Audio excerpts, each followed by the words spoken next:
9절입니다. 역대하 12장 9절.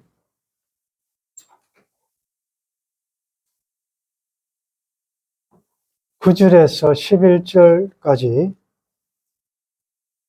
같이 읽겠습니다. 애굽 왕 시삭이 올라와서 예루살렘을 치고 여호와의 전 왕궁의 보물을 모두 빼앗고 솔로몬이 만든 금방패도 빼앗은지라. 로밤 왕이 그 대신에 노스로 방패를 만들어 국문을 지키는 경호 책임자들의 손에 맡기매 왕이 여호와의 전에 들어갈 때마다 경호하는 자가 그 방패를 들고 갔다가 경호실로 도로 가져갔더라. 아멘.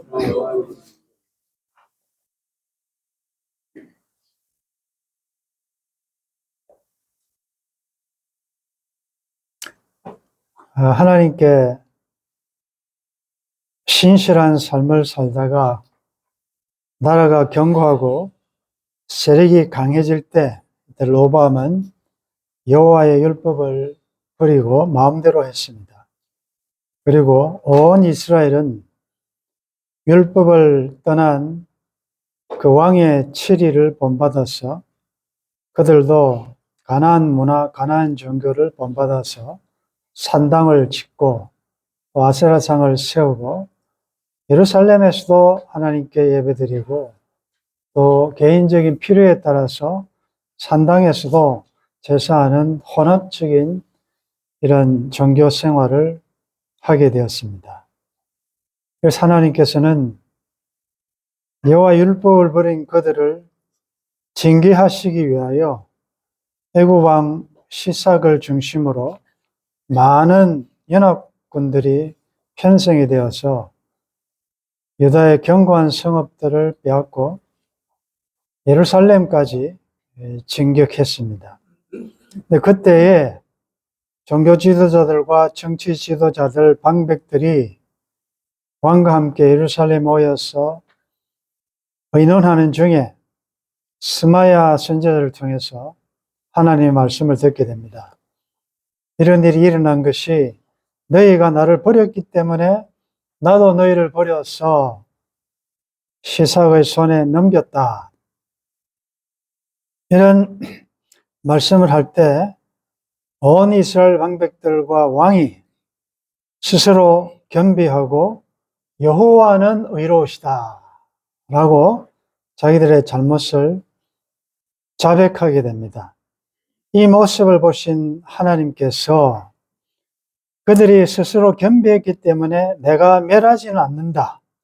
그리고 저희를 조금 구원하여서 나의 노를 완전히 예루살렘에 쏟지는 않겠다. 그렇지만은 그들이 좋아했던 그리고 그들이 선택했던 그 시삭의 종이 되어서 나를 섬기는 것과 그들을 섬기는 것이 어떤지를 교육적인 차원에서 좀 알게 하겠다라고 말씀하셨습니다. 자, 그런데 오늘 이 9절에 보니까 애굽 왕 시삭이 올라와서 예루살렘을 쳤는데 여호와의 전에 모든 보물과 왕궁의 보물을 다 탈취해 가고 솔로몬이 만들었던 큰 금방패 200, 작은 방패 300을 다 빼앗겼다.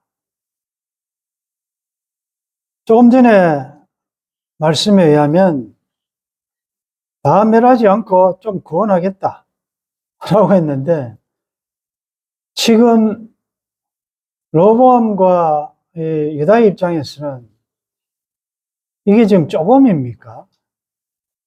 뭐 거의 전부라 할 만큼 모든 보물, 지금까지 고생해서 쌓아놓았던 모든 보물 다 뺏기고 솔로몬 때 참 나라가 국력이 흥황할 때 상징이었던 금으로 쳐서 만든 방패, 이게 아마 왕이 횡차할 때마다 왕의 권력이 얼마나 대단한 것을 시위했던 경호원들이 들고 다녔던 그것까지도 다 빼앗겼다.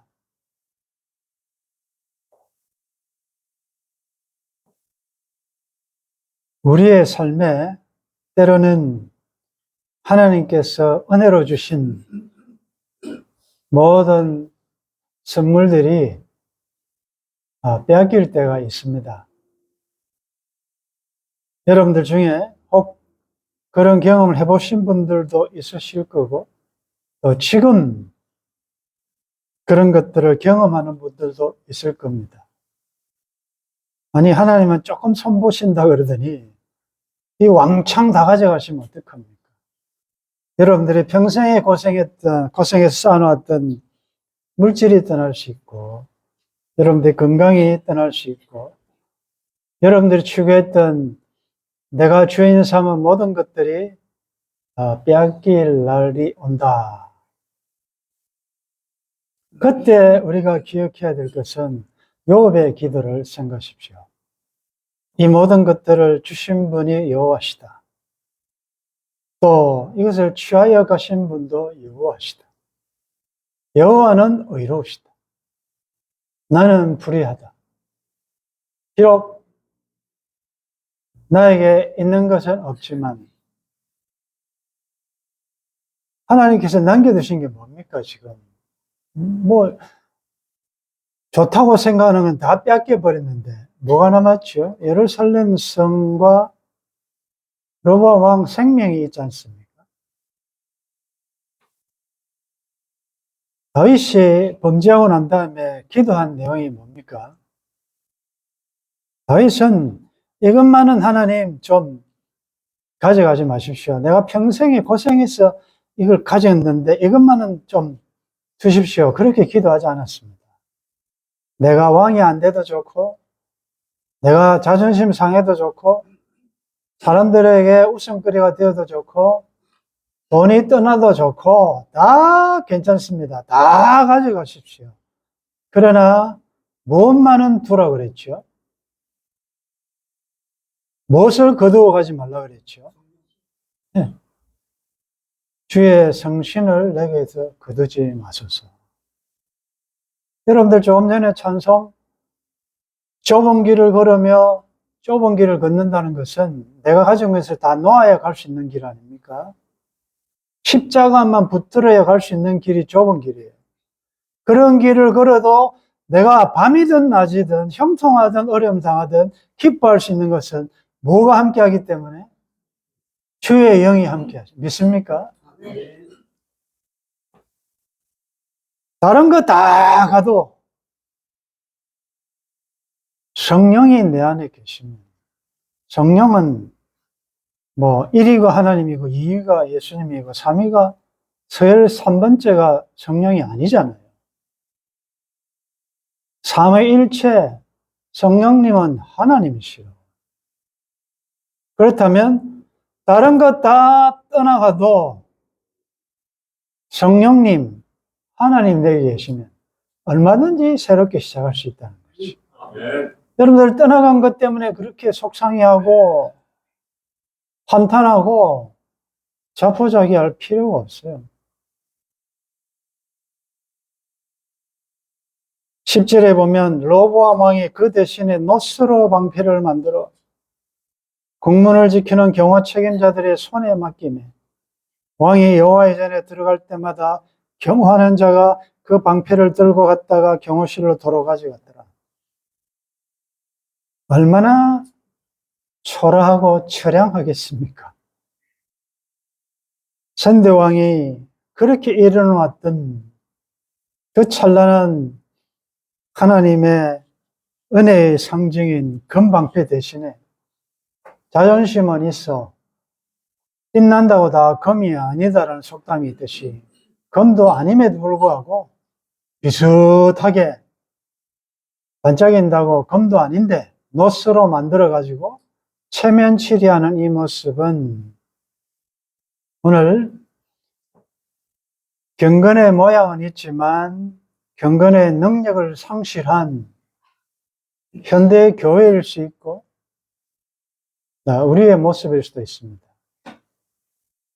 금이 상징하는 바 하늘에 속한 신성한 성품은 다 뺏기고 비슷하게 크리스찬이면서도 진짜 크리스찬다운 삶을 살아내지 못하고 겉으로만 예수 믿는 자처럼 보이는 그런 시대일 수가 있습니다. 진짜 우리가 자랑해야 될 것은 십자가와 말씀인 줄 믿습니다.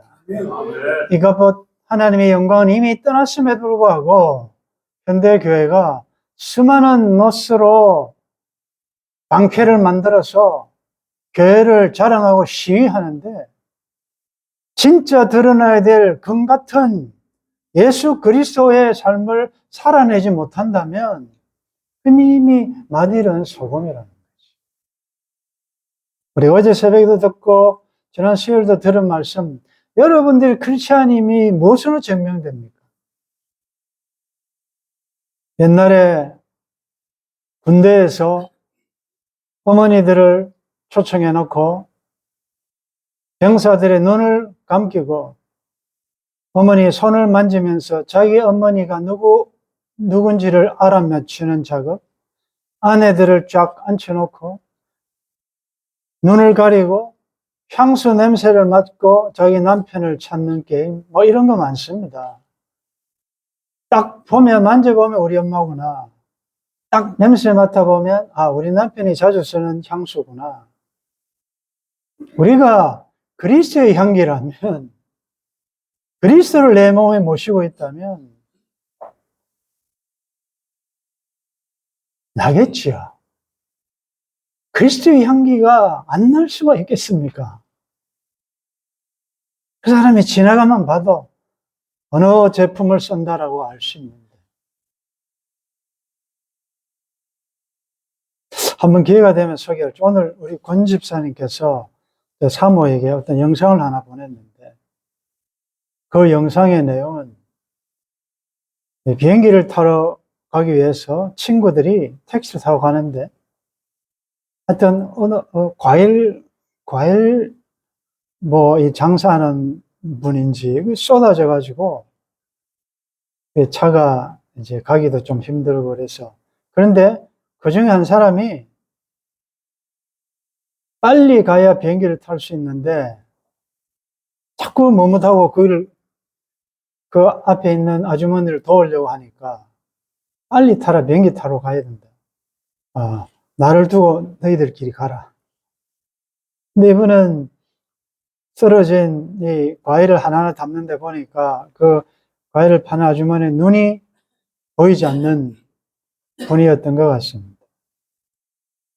그래서 과일을 쥐어 담고 또 돈을 주면서 이 정도 하면 이게 보상이 되느냐 이랬을 때 그 아주머니가 그렇게 말했다. 당신은 예수님입니까? 아닙니다. 내가 왜 예수님? 아닙니다. 아니, 예수님일 겁니다. 예수님이어야 합니다. 왜냐하면 내가 이런 절박한 상황에서 예수님에게 기도했습니다. 예수님 빨리 오셔서 좀 도와달라고. 그랬는데 도우러 온 분이 당신이니까 당신은 예수님일 것입니다. 굉장히 좀 충격적인 이야기죠. 아니, 뭐, 충격이랄지보다도 우리가 예수님을 모시고 살지 않습니까? 크리스천은 주 없이 살 수 없는 사람, 주님과 함께 사는 사람들인데, 내가 주님을 모시고 사는데, 다른 사람이 볼 때 주님의 모습이 보이냐? 나의 말씨와 나의 표정에서 나는 예수님을 보았다라고 할 수 있느냐? 우리는 너무나도 지금 나의 주관적인 신앙과 성경이 이야기한 신앙과는 너무나도 갭이 있는 삶을 산다.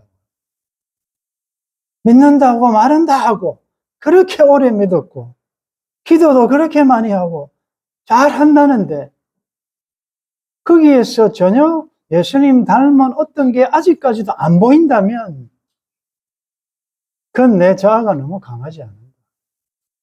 법이신 예수 그리스도가 드러나려면 질그릇이 내가 깨워져야 하는데 내 자아가 얼마나 강하기에 그 주님이 내 삶에서 나오지 못하고 갇혀 계실까?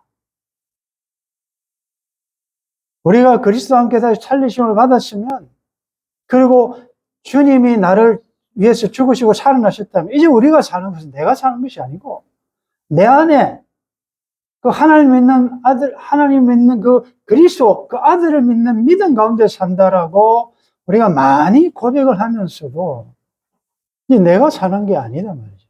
우리는 움직이는 도구일 뿐이고 그 주님의 삶을 살아내야 된다는 거죠. 노스로 방패를 만들어 체면치리하는 우리의 모습이 아닌지를 다시 한번 도전해 보아야 될 것이고, 12절에 르호보암이 스스로 겸비하였고 유다의 선한 일도 있으므로 여호와께서 너를 돌이키사 다 멸하지 아니하셨다. 여러분들을 살려두심이 은혜인 줄 믿습니다. 성령님이 내 안에 계시고 내가 살아있다는 것은 얼마든지 하나님께서 새롭게 하실 수 있다는 거죠. 그 여러분들 떠나간 것들 그거 괜찮아요. 물질도 떠나고 건강도 떠나고 무슨 명예도 떠나고 다 떠나도 그거 없어도 얼마든지 만복의 근원이 나와 함께 있는데 뭘 그렇게 탄식을 하고 있습니까? 온 천하를 다 투자하고도 목숨과 바꿀 수 없지 않습니까? 살아있다면 여러분들 온 천하를 가지고 있는 거다. 젊으나 늙으나 생명이 있다는 것은 하나님이 하실 일이 있다는 거 아니겠습니까? 여기 보면 우상숭배를 하나님이 제일 싫어하시는데 왜 다 멸하지 않느냐? 스스로 겸비하고 선한 일도 있었기 때문에 그 겸비한 열매가 나타낸다는 거죠. 말로만 겸비하다 하는 게 아니라 합당한 열매가 있어야 한다는 거죠. 하나님은 그것을 보시고 멸하지 않았다. 자, 이걸 통해서 하나님의 어떤 마음을 알 수 있습니까? 하나님은 어쨌든 벌 주는 것보다 어쨌든 뭐라도 하나라도 뭐가 있으면 그것 보고 멸하기를 원하지 아니하신다. 하나님 이렇게 하나님은 죄인이 악 가운데 죽는 걸 원치 않는다 그랬다. 좋은 거 하나만 있으면 그걸 크게 생각해가지고 은혜를 베풀려고 하거든요. 이 하나님의 마음을 오늘 우리들에게 적용해 본다면 우리는 왜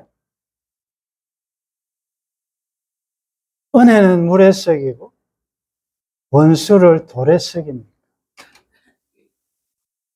사랑의 눈으로 보면 꽃이 아닌 것이 없고 나쁜 안경을 끼고 보면 쓰레기가 아닌 게 없어요.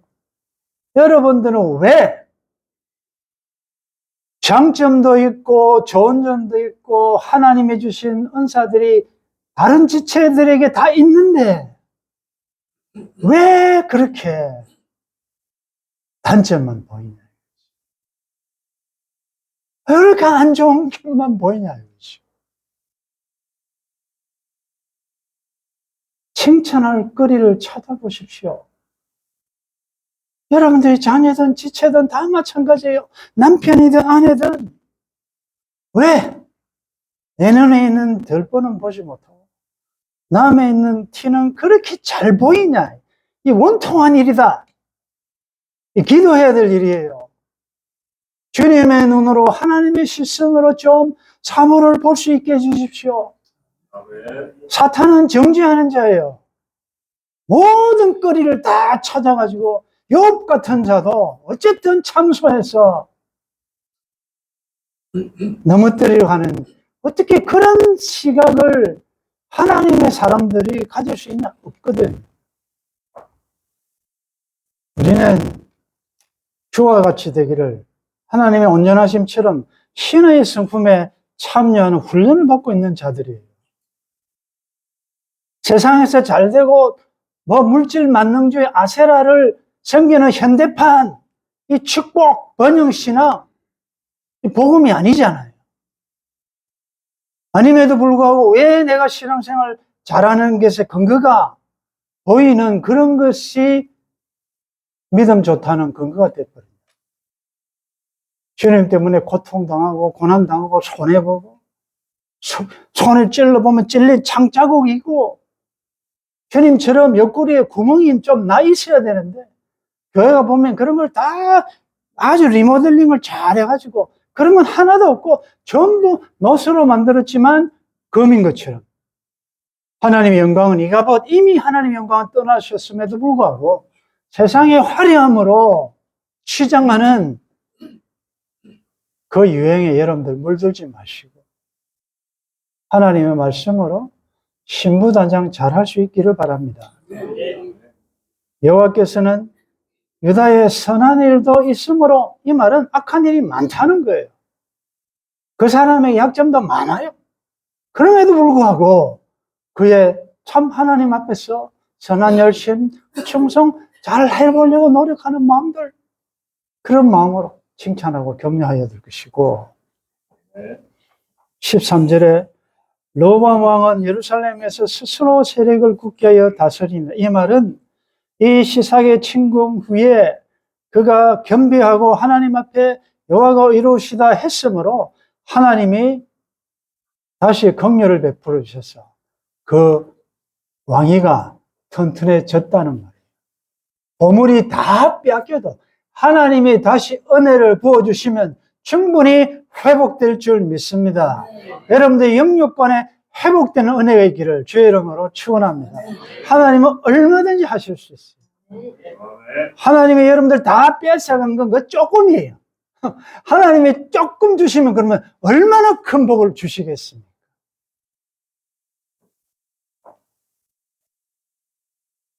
여로보암이 왕에 오를 때 나이가 41세라. 예루살렘 곧 여호와께서 이스라엘의 모든 지파 중에서 택하여 그의 이름을 두신 성에서 17년 동안 다스립니다. 모든 지파 중에서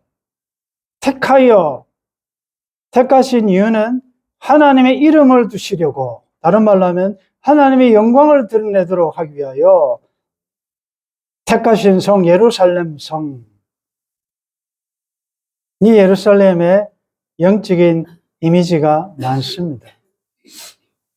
마지막 온전히 그리스도의 신부로 등장할 새 신부의 모습이 새 예루살렘이에요. 교회예요. 하나님의 이름을 두시기 위하여 택한 가장 작은 예루살렘 성이 누굽니까? 예, 나 아닙니까? 여러분들에게는 하나님의 이름이 걸려 있다고요. 하나님의 영광이 걸려 있다고요. 다른 말로 하면 하늘에 계신 우리 아버지여, 이름이 그렇게 여김을 받으시오며 라고 말로만 하지 말고 하나님의 이름이 누구한테 걸리느냐? 나에게 달려 있다고요. 여러분들의 직장, 학교에서 어디서 그는 흥하여야 하겠고 나는 쇠하여야 하리라. 하나님의 이름, 명예를 드러내. 자기 이름 몰라준다고 자기 이름 내려고, 그건 순 가짜 그리스도인 아닙니까? 자기 이름을 드러내는 그게 어떻게 그리스도인이라 할 수 있습니까? 그리스도의 이름이 존귀 영을 받으셔야 되죠. 여러분들의 삶을 통해서 그 하나님의 명예, 하나님의 자존심, 하나님의 영광을 드러내야 합니다. 17장 다시니라.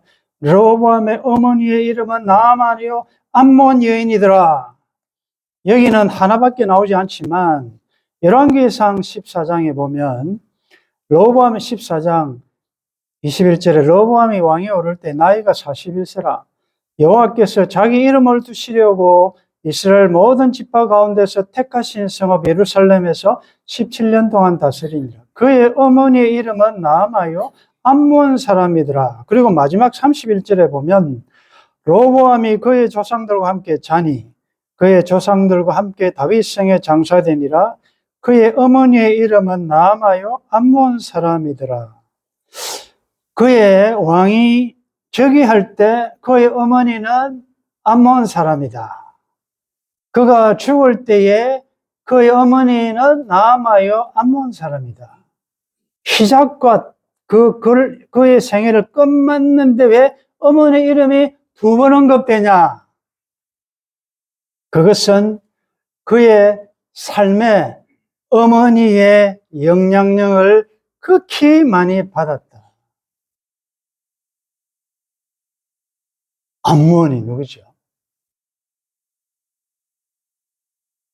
롯이 딸들과 관계에서 나온 모압과 암몬은, 이 사람은 이미 솔로몬 때부터 그랬고, 암몬이 섬기는 가정한 우상 밀곰을 섬기는 여인이었어요. 그 어머니 밑에서 르호보암이 지대한 영향을 받았다. 어머니의 역할이 얼마나 큰지가 드러납니다. 시집장가 너무 쉽게 생각하면 되지 않습니다. 여러분들 사회 며느리 세상 풍경 따라 쉽게 생각하시면 안 돼요. 자, 여러분들의 어머니는 어떤 어머니로 기억되고 있습니까? 자, 반대로 여러분들은 어떤 어머니로 기억되고 싶습니까? 와, 우리 엄마는 명품 좋아하고 좋은 식당이나 다니고 그거 다 자녀들이 보고 있습니다. 야, 우리 엄마는 예배라면, 하나님이라면 그냥 다른 동창이고 뭐고 어떤 일이 있어도 하나님이 넘버원이지 하나님이 3등 아니다. 하나님은 항상 최고였다. 어머니의 무릎 위에 앉아서 재미있게 듣던 말. 여러분들은 혹 그런 경험이 있으신지요? 없으셨다면 지금이라도 기도하시면서 내가 죽기 전에, 떠나기 전에 경건한 어떤 임팩트, 그걸 자녀들에게 남기도록 하셔야 돼요.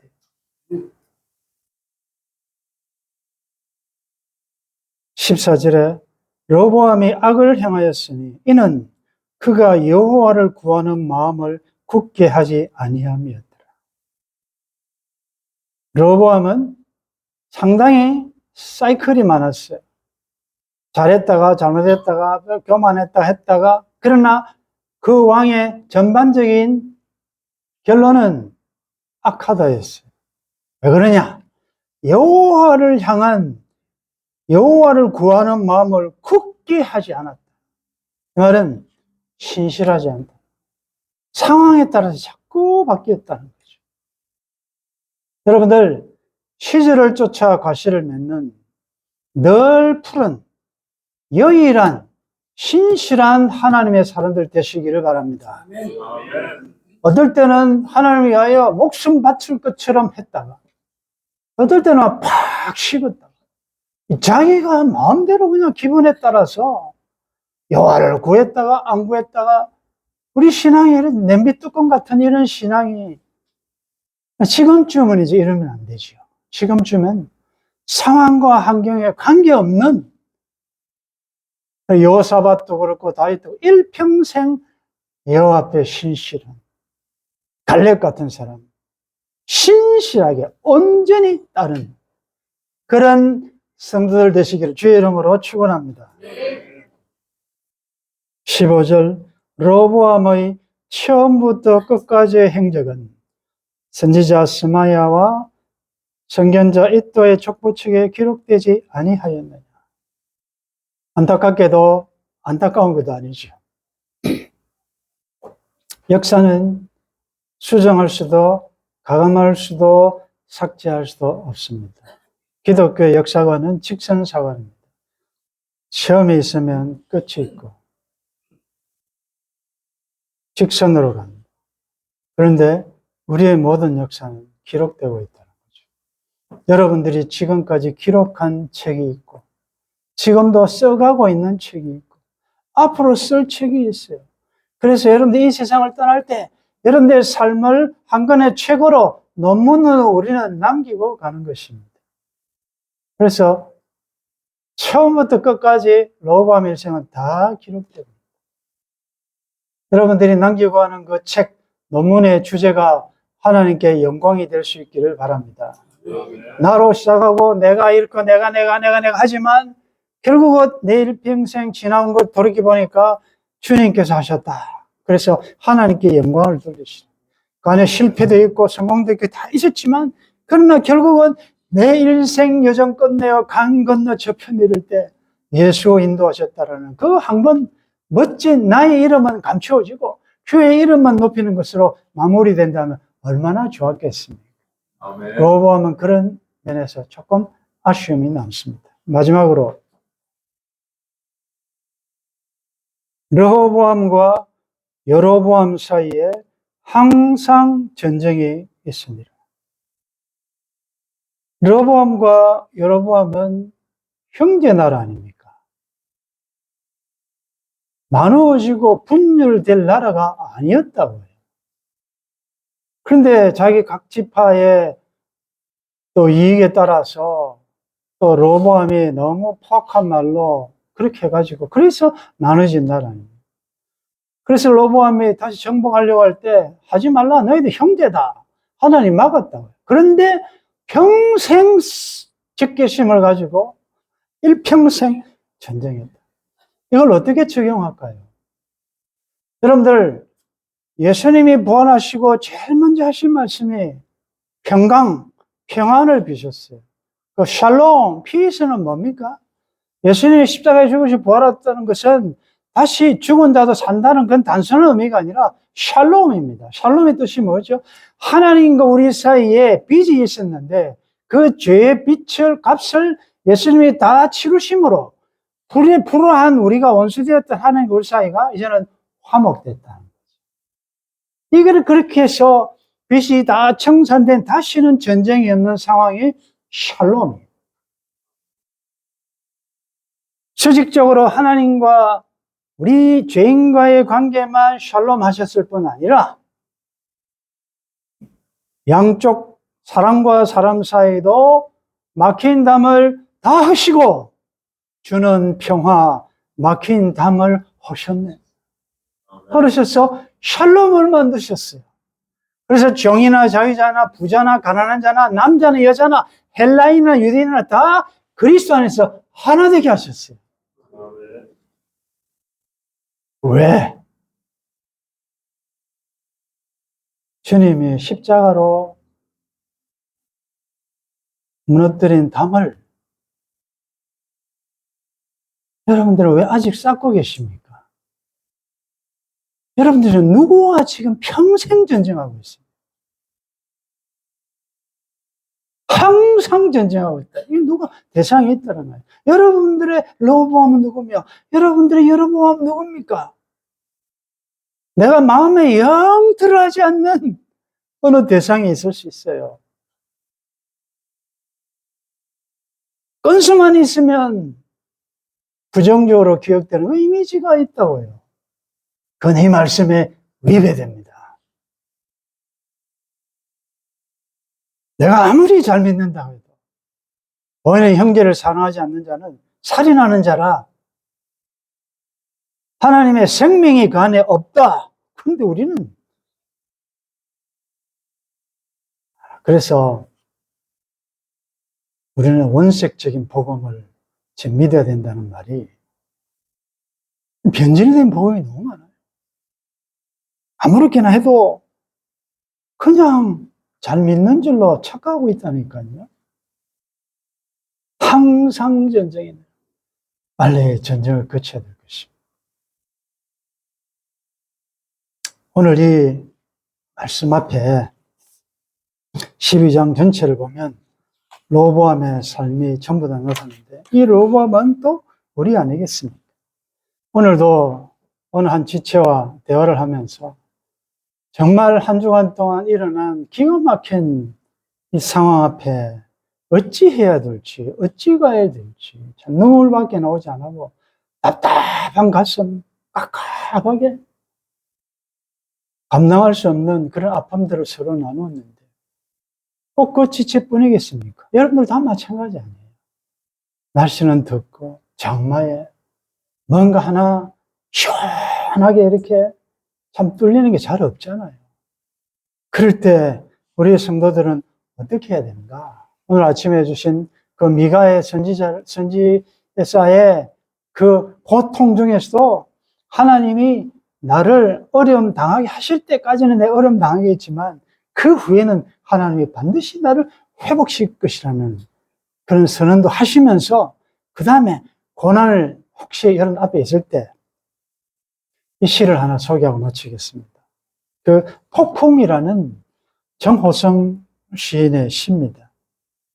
고난의 삶의 어려운 폭풍 앞에 우리가 어떻게 해야 되느냐. 특별히 믿는 자로서 폭풍이 지나가기를 기다리는 일은 옳지 않다.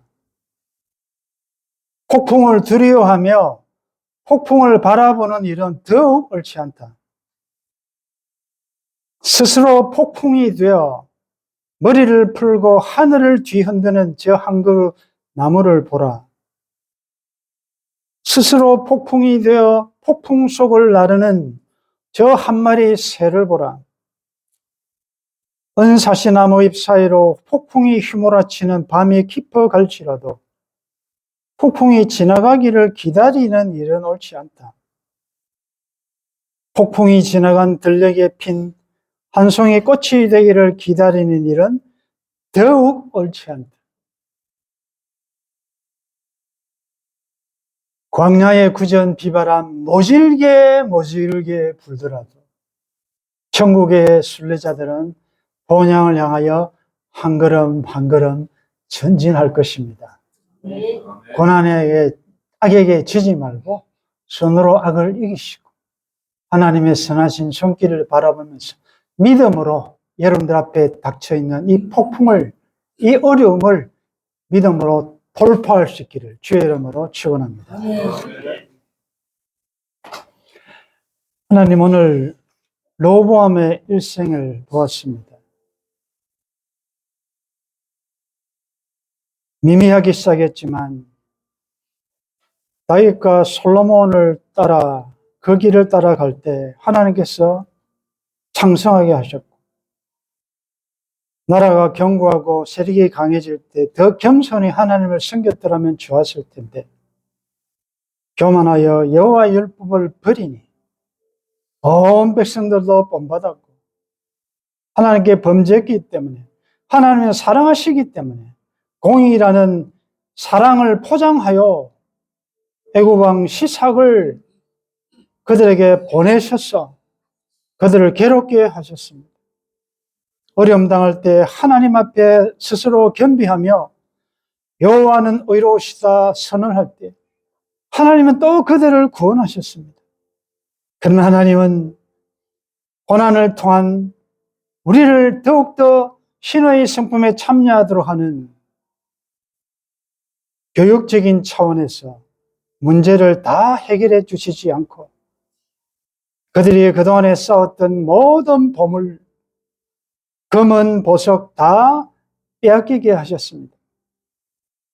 하나님, 우리도 일생에 쌓아 올렸던 모든 보물들이 빼앗겼던 경험들이 있습니다.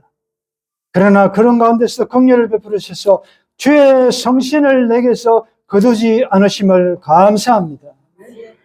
하나님이 은혜를 주시면 얼마든지 다시 회복될 줄 믿습니다.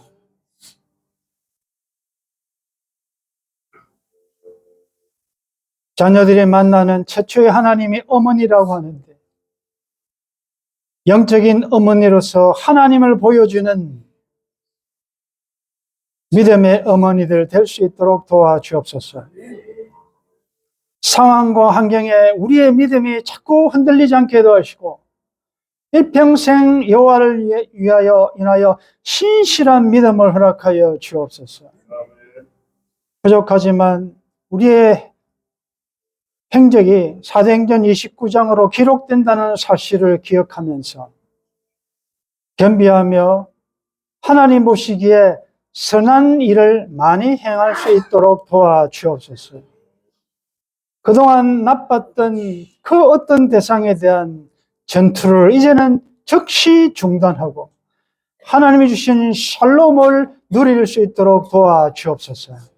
한 주간도 광야 학교로 나갑니다. 주의 성령께서 함께 하셔서 좁은 길을 걸어도 기뻐하며 찬송하며 주님 닮아가는 행복을 누릴 수 있도록 도와주옵소서. 주 예수님의 이름으로 기도드리옵나이다. 아멘.